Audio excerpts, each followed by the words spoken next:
Assalamualaikum warahmatullahi wabarakatuh. Salam sejahtera untuk kita semua. Semoga Tuhan Yang Maha Esa selalu melindungi kita dan memberkahi kesehatan kepada kita semua, serta semangat untuk terus belajar.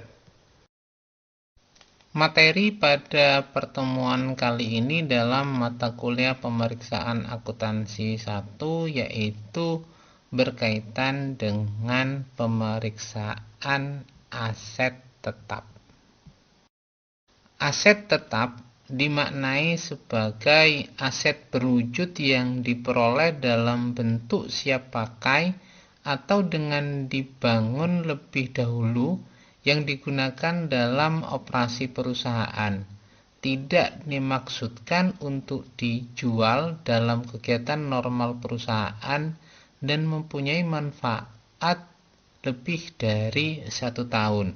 Itu pengertian dari aset tetap, di mana kalau kita memahaminya bahwa ada syarat dan ketentuan kalau aset tetap ini dipergunakan untuk operasional perusahaan, baik aset tetap tersebut itu dibeli atau dibangun sendiri. Tidak diniatkan untuk diperjualbelikan, benar-benar digunakan untuk kegiatan normal perusahaan serta mempunyai masa manfaat lebih dari 1 tahun. Suatu benda berwujud harus diakui sebagai aset dan dikelompokkan sebagai aset tetap bila mana memiliki besar kemungkinan bahwa manfaat keekonomian di masa akan datang yang berkaitan dengan aset tersebut akan mengalir ke dalam perusahaan, serta biaya perolehan aset tetap tersebut itu dapat diukur secara andal. Ini pemahaman dalam pengertian mengenai aset tetap. Aset tetap ini memiliki ciri atau sifat, yaitu tujuan dari pembeliannya bukan untuk dijual kembali atau diperjualbelikan sebagai barang dagangan, tetapi untuk dipergunakan dalam kegiatan operasional perusahaan. Selain itu, mempunyai manfaat lebih dari 1 tahun serta nilainya cukup material. Ini merupakan ciri atau sifat dari aset tetap. Dalam pelaksanaannya, aset tetap ini memiliki kebijakan untuk dikapitalisasi dengan 2 metode, yaitu capital expenditure dan revenue expenditure, di mana capital expenditure ini merupakan suatu pengeluaran modal yang jumlahnya material dan mempunyai manfaat lebih dari 1 tahun. Sehingga dengan konsep capital expenditure ini, segala bentuk cost yang dikeluarkan yang berhubungan dengan aset tetap tersebut dicatat dalam aset perusahaan untuk menambah nilai dari aset tetap tersebut. Sedangkan kalau menggunakan konsep revenue expenditure, yaitu suatu pengeluaran yang jumlahnya tidak material walaupun masa manfaatnya mungkin lebih dari 1 tahun, atau merupakan pengeluaran yang dilakukan perusahaan dalam rangka menghasilkan pendapatan dan dibebankan ke dalam laba rugi pada saat terjadinya beban tersebut. Misalnya, pembelian mesin tik, meja tulis yang harga per unitnya kurang dari 500.000 bagi perusahaan besar, misalnya Pertamina, akan mencatatnya sebagai revenue expenditure. Tetapi bagi perusahaan kecil, misal kantor akuntan kecil, akan mencatat nilai tersebut dari bentuk pembelian mesin tik, meja tulis sebagai capital expenditure. Ini yang harus dipahami mengenai kebijakan kapitalisasi dalam aset tetap, karena setiap komponen biaya yang kita keluarkan itu dalam konsep aset tetap dapat dicatat sebagai capital expenditure atau revenue expenditure. Aset tetap terbagi menjadi dua, yaitu fixed tangible asset atau aset tetap yang mempunyai wujud atau bentuk, bisa dilihat, bisa diraba, atau sederhananya fixed tangible asset ini adalah aset tetap berwujud. Yang selanjutnya adalah fixed intangible asset atau aset tetap yang tidak mempunyai wujud atau bentuk sehingga tidak bisa dilihat dan tidak bisa diraba. Fixed intangible asset ini lawan kata dari fixed tangible asset yang dapat dimaknai sederhananya adalah aset tetap tidak berwujud. Fixed tangible asset atau aset tetap berwujud ini contohnya adalah seperti tanah yang di atasnya dibangun gedung kantor, pabrik, atau rumah. Tanah ini biasanya tidak disusutkan menurut standar SAK maupun peraturan perpajakan.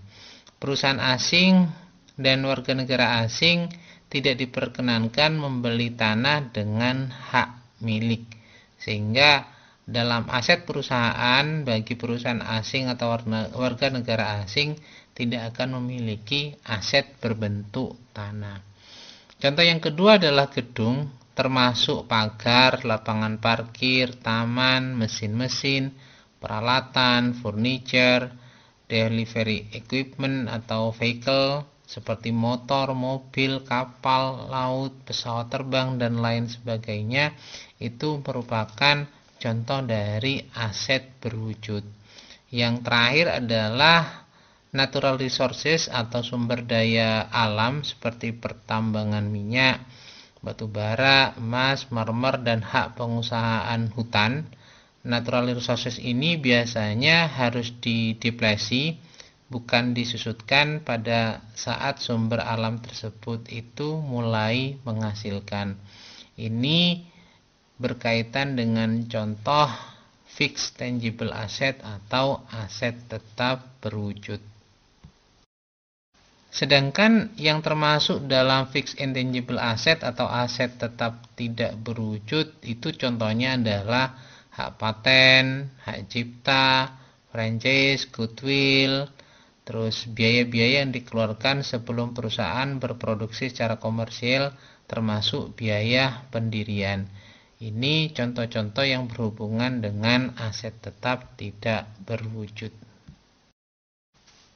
Nah, berkaitan dengan pemeriksaan aset tetap ini, ada beberapa hal yang menjadi tujuan dalam melakukan pemeriksaan. Yang pertama yaitu memeriksa apakah terdapat internal control yang cukup baik atas aset tetap tersebut. Yang kedua untuk memeriksa apakah aset tetap yang tercantum di neraca betul-betul ada dan masih digunakan dan menjadi milik perusahaan. Dan yang ketiga adalah untuk memeriksa apakah penambahan aset tetap dalam tahun berjalan atau periode pemeriksaan betul-betul merupakan suatu capital expenditure yang diotorisasi oleh pejabat perusahaan yang berwenang, didukung dengan bukti-bukti lengkap dan dicatat secara benar. Tujuan selanjutnya adalah dalam pemeriksaan aset tetap ini yang keempat untuk memeriksa apakah disposal atau penarikan aset tetap sudah dicatat dengan benar di buku perusahaan dan telah diotorisasi oleh pejabat perusahaan yang berwenang. Yang kelima, untuk memeriksa apakah pembebanan penyusutan dalam tahun atau periode yang diperiksa dilakukan dengan cara yang sesuai dengan standar akuntansi keuangan, dilakukan secara konsisten, dan apakah perhitungannya telah dilakukan dengan benar atau akurat. Tujuan pemeriksaan selanjutnya yang keenam adalah untuk memeriksa apakah ada aset tetap yang dijadikan sebagai jaminan bagi perusahaan. Yang ketujuh untuk memeriksa apakah ada aset tetap yang disewakan. Jika ada, apakah pendapatan sewa sudah diterima oleh perusahaan, dan yang kedelapan untuk memeriksa apakah ada aset tetap yang mengalami penurunan nilai, dan yang terakhir yang kesembilan dalam tujuan pemeriksaan ini adalah untuk memeriksa apakah penyajian aset tetap dalam laporan keuangan sesuai dengan prinsip akuntansi yang berlaku umum di Indonesia. Berhubungan dengan tujuan pemeriksaan aset tetap ini tentunya berkaitan dengan internal control. Nah, ciri internal control yang baik berkaitan dengan aset tetap ini adalah yang pertama, digunakannya anggaran untuk penambahan aset tetap. Jika ada aset tetap yang ingin dibeli tetapi belum tercantum dalam anggaran, maka aset tetap tersebut tidak boleh dibeli. Dan yang kedua, setiap penambahan dan penarikan aset tetap terlebih dahulu harus diotorisasi oleh pejabat perusahaan yang berwenang. Dan yang ketiga, adanya kebijakan tertulis dari manajemen mengenai konsep kapitalisasi dan konsep depresiasi atau penyusutan aset tetap. Ciri internal kontrol berikutnya yang keempat adalah diadakannya kartu aset tetap atau subbuku besar aset tetap yang mencantumkan tanggal pembelian, nama supplier, harga perolehan, metode dan persentase penyusutan, jumlah penyusutan, akumulasi penyusutan, dan nilai buku aset tetap. Yang kelima adalah setiap aset tetap diberi nomor kode. Dan keenam, minimal setahun sekali dilakukan inventarisasi atau pemeriksaan fisik aset tetap untuk mengetahui keberadaan dan kondisi dari aset tetap tersebut. Ciri internal kontrol berikutnya yang ketujuh adalah bukti-bukti pemilikan aset tetap harus disimpan di tempat yang aman, dan yang kedelapan adalah aset tetap lebih baik diasuransikan dengan jumlah nilai pertanggungjawaban yang cukup. Ini untuk menjaga keberlangsungan dari aset tetap tersebut bila mana ada hal-hal yang tidak kita inginkan terjadi terhadap aset tetap yang dimiliki oleh perusahaan. Selanjutnya adalah tahapan dalam pemeriksaan aset tetap, yaitu yang pertama adalah pelajari dan evaluasi internal kontrol atas aset tetap tersebut. Yang kedua, tahapannya adalah minta kepada klien top schedule serta supporting schedule mengenai aset tetap yang berisikan tentang saldo awal, penambahan serta pengurangannya, dan saldo akhir baik untuk harga perolehan maupun akumulasi penyusutannya. Dan yang ketiga adalah periksa footing dan cross footingnya dan cocokkan totalnya dengan general ledger atau subledger saldo awal dengan working paper tahun lalu. Tahapan berikutnya yang keempat adalah periksa penambahan serta pengurangan dari aset tetap tersebut. Untuk penambahan kita lihat approvalnya dan kelengkapan supporting dokumennya. Sedangkan untuk pengurangan kita lihat otorisasi dan jurnalnya apakah sudah dicatat dengan betul, misalnya bila ada keuntungan atau kerugian atas penjualan aset tetap tersebut. Selain itu periksa juga hasil penjualan aset tersebut masuk ke dalam keuangan perusahaan atau belum.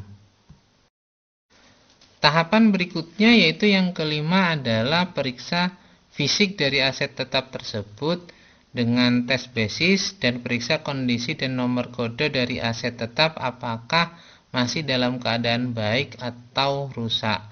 Tes basis ini adalah yang pertama adalah yang dites hanya penambahan dalam tahun berjalan yang jumlahnya besar, dan selanjutnya diutamakan penambahan yang baru serta beberapa aset tetap yang lama. Itu tahapan dalam pemeriksaan fisik dari aset tetap.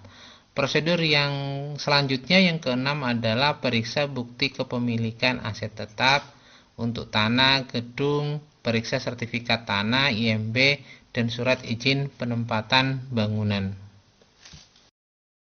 Selanjutnya yaitu dalam prosedur pemeriksaan aset tetap yang ketujuh, pelajari dan periksa apakah ada kebijakan terkait dengan kapitalisasi aset serta kebijakan penyusutan yang dijalankan secara konsisten dengan tahun sebelumnya.